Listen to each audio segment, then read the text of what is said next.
heard the tale of lovers lost at sea.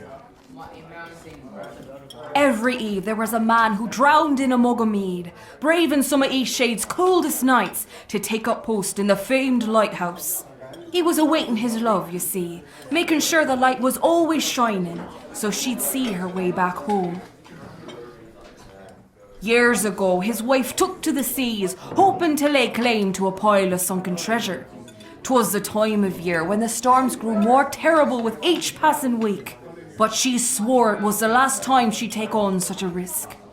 Although he hated to see her go, he stood at the dock and watched as she disappeared beyond the horizon. 'Twas the nature of their love, you see.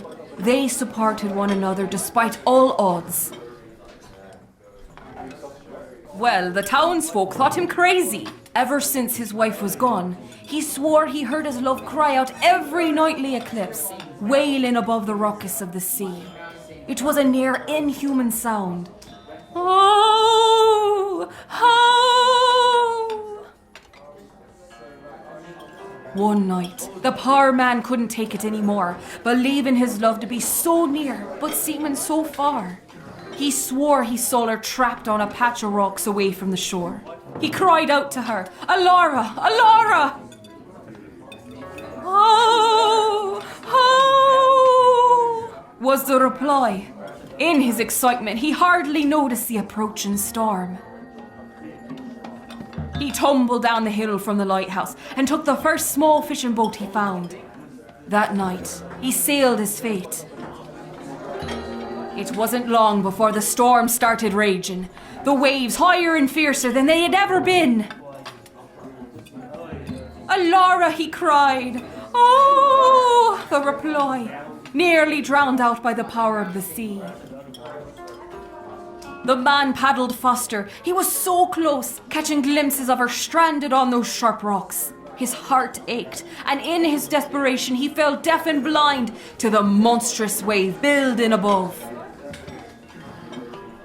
Crashing down around him, the sea shattered his boat and sent the man deep below the surface.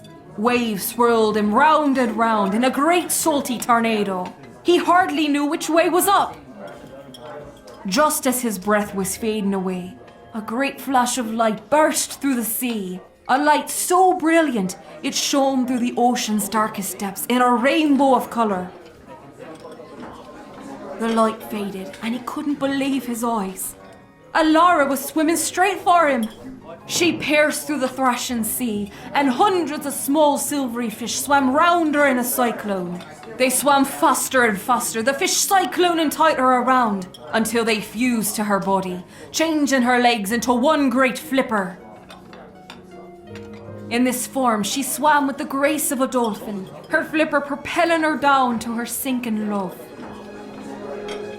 Just before he would have drowned, this beauty of the sea grabbed him by the waist and shot straight out of the water with him in tow. As he surfaced, he gasped an enormous breath of air. The townspeople who had heard his cries watched from the shore said it was the last time they ever saw of him. Away they swam, never to be seen again. That's what the optimists around here will tell you, and it's the version I choose to believe. There are others who say husband and wife were lost in the same patch of sea. The man was so overcome with grief, he sailed out to find her and was never seen again. Though these storytellers have a hint of optimism, they say that if you look at the nightly eclipse, you can see them reunited in those brief moments up in the heavens. Of course, if you hear a man yelling Alara or see a pair of merfolk out at sea, you let me know.